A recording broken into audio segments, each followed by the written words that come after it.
শুরুতেই থাকছে স্বৈরাচার হাসিনার মতো কপাল পুড়ছে অবৈধ ইউনূসের। এ নিয়ে থাকবে বিস্তারিত প্রতিবেদন, তাই সম্পূর্ণ ভিডিও জুড়ে আমাদের সাথেই থাকুন। এবারে জানিয়ে দিব সব প্রকৌশল বিশ্ববিদ্যালয়ে আজ কমপ্লিট শাটডাউন। এদিকে বিস্ফোরণ ঘটিয়ে বাঁধ উড়িয়ে দিল পাকিস্তান। আরও থাকছে সরকারের ভেতরের একটি মহল নির্বাচন বানচালে কাজ করছে বলছে বিএনপি নেতা মির্জা ফখরুল। সব শেষে জানিয়ে দিব ফ্যাসিবাদ মুক্ত রাষ্ট্র গঠনে পিআর পদ্ধতিতে নির্বাচনের বিকল্প নেই। এতক্ষণ শুনছিলেন হাতে থাকা আপডেট সংবাদের শিরোনাম, এবারে বিস্তারিত। তবে তার আগে অনুরোধ রইল ভিডিওটিতে একটি লাইক এবং কমেন্ট করে জানিয়ে দিন ভিডিও সম্পর্কে আপনার মূল্যবান মতামত। আরও জানিয়ে দিন ভিডিওটি কোথা থেকে দেখছেন বা কোন জেলা থেকে দেখছেন। স্বৈরাচার হাসিনার মতো কপাল পুড়ছে অবৈধ ইউনূসের। বাংলাদেশের রাজনৈতিক অঙ্গনে ফের নতুন করে আলোচনার ঝড় তুলেছে একটি ইস্যু। বহুদিন ধরে সমালোচিত স্বৈরাচার আচরণের কারণে ক্ষমতাচ্যুত শেখ হাসিনার মতোই এবার অন্তর্বর্তী সরকারের প্রধান উপদেষ্টা ডক্টর মোহাম্মদ ইউনূসের ভাগ্যেও প্রশ্নবিদ্ধ হয়ে পড়েছে। রাজনৈতিক মহল বলছে, যেভাবে জনরোষে হাসিনা ক্ষমতা হারিয়েছিলেন একই পথে হাঁটছেন ইউনূসও। ছাত্র আন্দোলন এবং নাগরিক সমাজের চাপ দিন দিন বাড়ছে। আন্দোলনকারীরা অভিযোগ করছে ইউনূস অন্তর্বর্তী সরকারের নামে একক ক্ষমতা কুক্ষিগত করেছেন। সরকারি নীতি নির্ধারণ থেকে প্রশাসনিক পদক্ষেপ সব কিছুতেই তার স্বাভাবিক হস্তক্ষেপ বাড়ছে। এতে গণতান্ত্রিক প্রক্রিয়া বাধাগ্রস্ত হচ্ছে এবং জনগণের প্রত্যাশা পূরণ হচ্ছে না। বিরোধী শিবিরও এর সুযোগ কাজে লাগাচ্ছে। বিএনপি ও আওয়ামী লীগের অনেক নেতা একই সুরে বলছেন, ইউনূসকে ক্ষমতায় বসানো হয়েছে অবৈধভাবে এবং তার কর্মকাণ্ড দেশের স্থিতিশীলতাকে আরও নড়বড়ে করছে। বিএনপির এক সিনিয়র নেতা বলেন, যেভাবে হাসিনার স্বৈরাচারী কায়দা জনগণ মেনে নেয়নি, সেভাবেই ইউনূসের দিন ফুরিয়ে আসছে। রাজনৈতিক বিশ্লেষকেরা সতর্ক করে বলেছেন, ইতিহাস বারবার একই বার্তা দেয়, জনগণের ক্ষোভকে উপেক্ষা করে কোনো নেতা টিকে থাকতে পারে না। একজন বিশ্লেষক মন্তব্য করেন, ইউনূস হয়তো ভেবেছিলেন আন্তর্জাতিক সমর্থন তাকে রক্ষা করবে, কিন্তু মাটির টানাপোড়েন যদি তার বিরুদ্ধে যায় তবে হাসিনার মতোই পতন অনিবার্য। আন্তর্জাতিক মহলও এই পরিস্থিতি নজরদারি করছে। পশ্চিমা দেশগুলো যারা শুরুতে ইউনূসকে সমর্থন দিয়েছিল, তারাও এখন তার এই পদক্ষেপে অস্বস্তি বোধ করছে বলে কূটনৈতিক সূত্রে জানা গেছে। সব প্রকৌশল বিশ্ববিদ্যালয়ে আজ কমপ্লিট শাটডাউন। 3 দাবিতে বুয়েট সহ বিভিন্ন বিশ্ববিদ্যালয়ের প্রকৌশল শিক্ষার্থীরা প্রধান উপদেষ্টার বাসভবন যমুনা অভিমুখে মিছিল নিয়ে যাওয়ার সময় পুলিশের সঙ্গে দফায় দফায় সংঘর্ষ ও ধাওয়া পাল্টা ধাওয়া হয়েছে।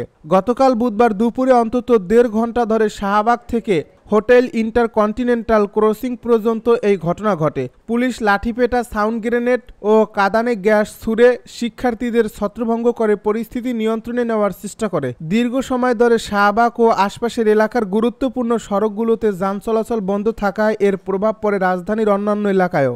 গাড়ির লম্বা জটের কারণে ভোগান্তিতে পড়েন সাধারণ মানুষ।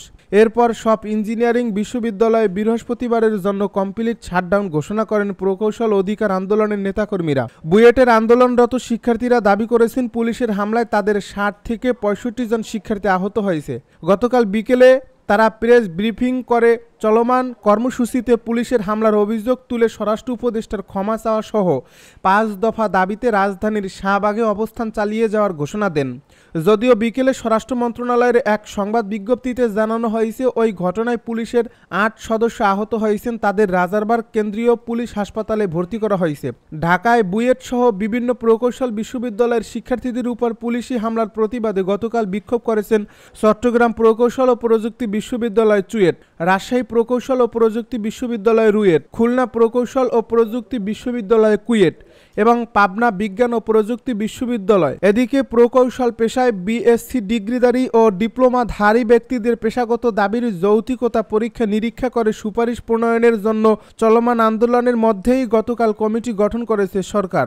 এ নিয়ে মন্ত্রিপরিষদ বিভাগ থেকে প্রজ্ঞাপনও জারি হয়েছে। তবে আন্দোলনরত শিক্ষার্থীরা ওই কমিটি প্রত্যাখ্যান করে আন্দোলন চালানোর ঘোষণা দিয়েছেন।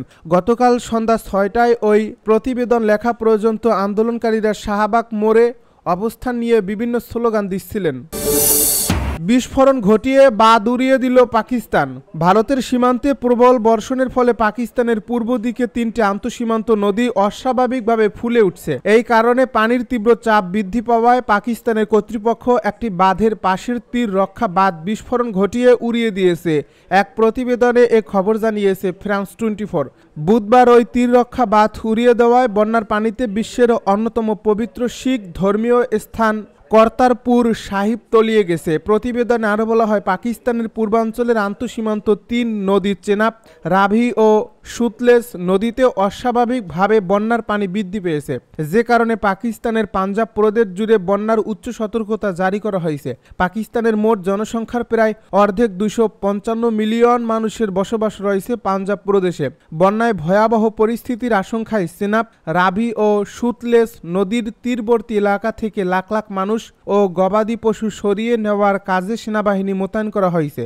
দুর্যোগ কর্তৃপক্ষের মতে প্রায় 2,10,000 মানুষ অন্যত্র চলে গেছে। বুধবার পানির চাপ অত্যাধিক বাড়ায় চেনাব নদীর কাদিরাবাদ বাঁধের তীর রক্ষা অংশে নিয়ন্ত্রিত বিস্ফোরণ ঘটিয়ে উড়িয়ে দিয়েছে কর্তৃপক্ষ। সরকারের ভেতরের একটি মহল নির্বাচন বানচালে কাজ করছে বলছে বিএনপি নেতা ফখরুল। বিএনপি মহাসচিব মির্জা ফখরুল ইসলাম আলমগীর বলেছেন, সরকারের ভেতর একটি মহল চেষ্টা করেছে গণতান্ত্রিক পক্ষের শক্তি যেন ক্ষমতায় আসতে না পারে। তবে এসব ঝামেলা সহজেই সমাধান হতো যদি 3 মাসের মধ্যে নির্বাচন দেওয়া হতো। বুধবার জাতীয় প্রেস ক্লাবে ভাসানী অনুসারী পরিষদ আয়োজিত এক আলোচনা সভায় প্রধান অতিথির বক্তব্যে তিনি সব কথা বলেন। বিএনপি নেতা মির্জা ফখরুল বলেন, সরকারের মধ্যে একটি শক্তি গণতন্ত্রের পক্ষের শক্তির বিরুদ্ধে কাজ করছে। গণতন্ত্রের পক্ষের শক্তি ক্ষমতায় আসুক তারা চায় না। 10 মাসের মধ্যে নির্বাচন দিলে আজকের সমস্যাগুলো হতো না। সরকারকে দ্রুত নির্বাচনের দাবি জানিয়ে তিনি বলেন, অতি দ্রুত সনদ সংস্কারের কাজ শেষ করুন, জটিলতা না বাড়িয়ে নির্বাচনের ব্যবস্থা করুন, এছাড়া কোনো বিকল্প নেই। বিএনপি নেতা মির্জা ফখরুল আরও বলেন, ইদানিং একটি বিষয় দেখে খারাপ লাগে। আজকালকার বেশিরভাগ মানুষ নষ্ট হয়ে গেছে, যেদিকে তাকাই সব প্রতিষ্ঠানে খালি দুর্নীতি। সেদিন এক ব্যবসায়ী বলেছিলেন যে আগে যদি 1 লাখ টাকা দেওয়া লাগতো, এখন দেওয়া লাগে 5 লাখ টাকা। আমাদের মনে যে পরিবর্তনটা আনার দরকার ছিল সেটা হয়নি। রাজনৈতিক নেতারাও এসবের মধ্যে জড়িত হয়ে পড়েছেন, যেটা দেশের আরও বেশি ক্ষতি করছে। বাংলাদেশকে বাঁচানোর জন্য আমাদের সবাই এগিয়ে আসার দরকার। বিএনপি মহাসচিব বলেন, 71কে ভুলিয়ে দেওয়ার অনেক প্রচেষ্টা চলছে, কিন্তু তা সম্ভব নয়। কারণ আমরা আমাদের চোখের সামনে ভাইদের গলা কাটতে দেখছি, মা বোনের ইজ্জত নিতে দেখেছি। যারা সেদিন সহযোগিতা করেছে তারাই আজ বড় বড় কথা বলছে। আমাদের এখন অনেক বেশি সজাগ থাকতে হবে।